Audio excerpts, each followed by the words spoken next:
Right, let's start with Keir Starmer, because obviously we've been talking about the political polls and what's going on, and Wellingborough and Kingswood and the by-elections and so on.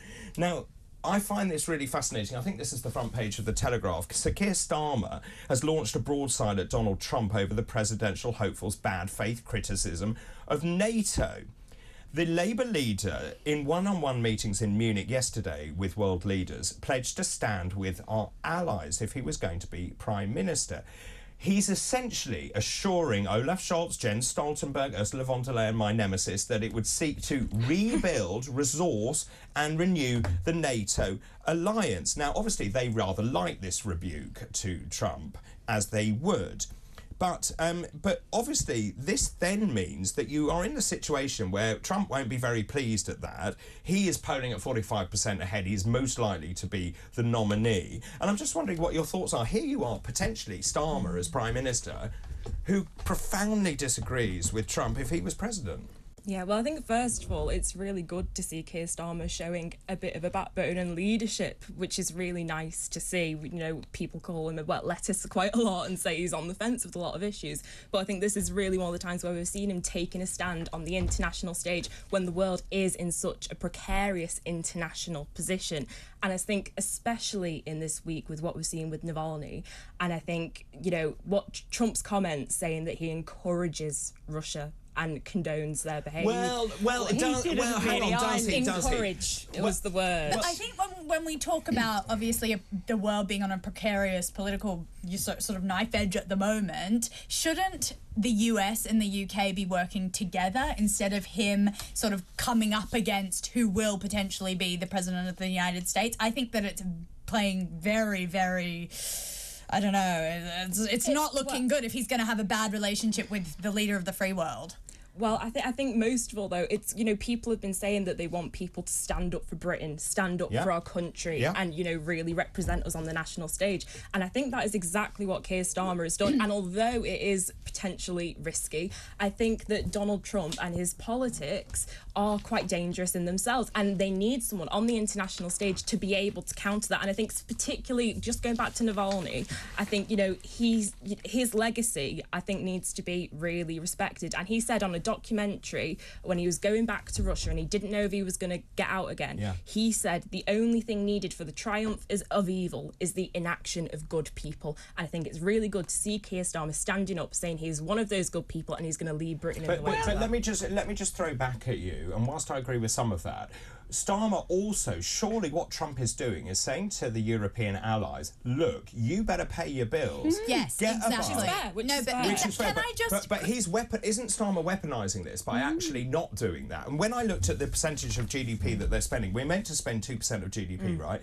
Yes. And when I look at this... And we do. Greece and Latvia. Where are the rest of them? No, Italy, Spain, Belgium, Luxembourg, Bulgaria, these are all countries that with their GDPs could absolutely pay the 2%, but they're not. So actually, it's quite anti-NATO to not be paying these. And Trump is actually quite positive when he's saying, step up, do your bit.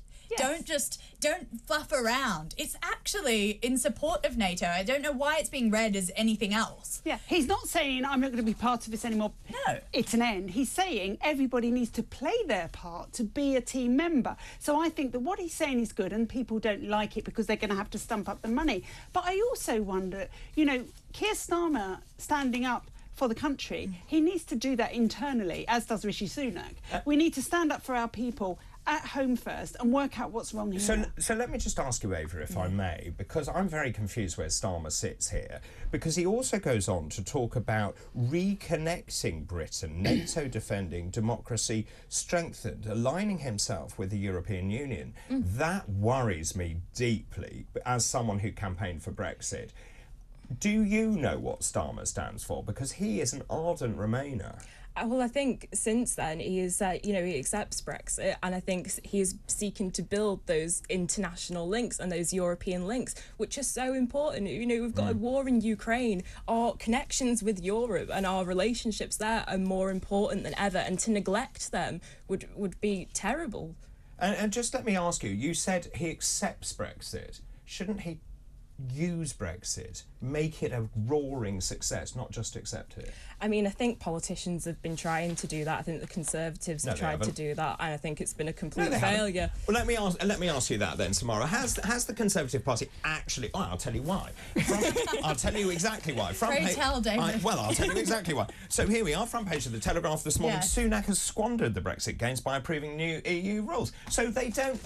The political class have not actually used the benefits of Brexit. No, absolutely not. And Starmer hasn't either. I mean, the divide and threaten the union, that's his actual, terminology that he's used. So it would not. So, I mean, when you use those words, obviously you're not accepting Brexit. I think that he's using NATO to push even closer back into the EU, as that's kind of what he wants to do. But the irony of this is that, with Ukraine on our doorstep and everything that brings with it in terms of future threats, we haven't got enough personnel in our army, and it's due to go down to 52,000 in 10 years' time, to actually do anything should we be needed. Yeah. Eva. And whose fault is that? It's this government. In that same article, Keir Starmer also criticises the fact that a report has recently come out that says our armed forces are not up to scratch and they really wouldn't be able to defend themselves. So let me just ask you another question, and clearly you want Starmer to get in and you think this will be a breath of fresh air for the country.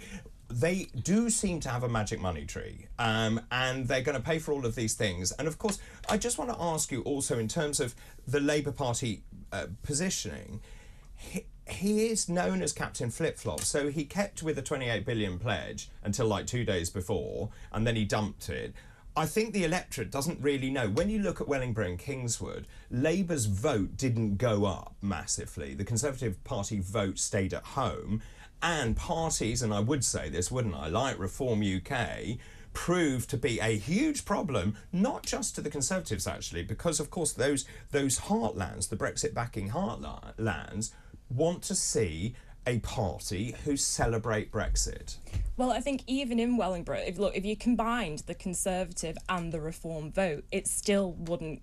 It didn't go above Labour. That is correct, but in Kingswood it would have done. Yeah, in that situation. But I think what we saw in Wellingborough is that potential for people want a change. I think it's been 14 I think that's true. years. I think that's true. Obviously, as you'll know, David, the Reform Party aren't, in cahoots with the Tories at all. And I don't think we'll see a situation like with 2015 when Nigel Farage said that, Brexit Party MPs, wouldn't stand in incumbent Conservative seats. That's obviously doesn't seem like it's going to happen at the moment.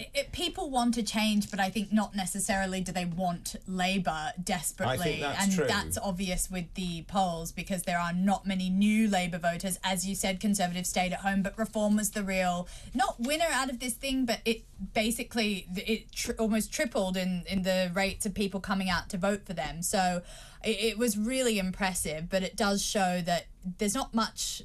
People don't want Labour, but they want something. Well, so it's really interesting. They don't want to vote for Conservatives. Well, I was talking to Richard Tice about this, and I was saying that we started at 2%, and then we even talked about the name. When we changed the name, did we get that right, and the dual branding and all the rest of it? And so to go from 2% up to 13% is, by any recognition, I think, is fairly impressive.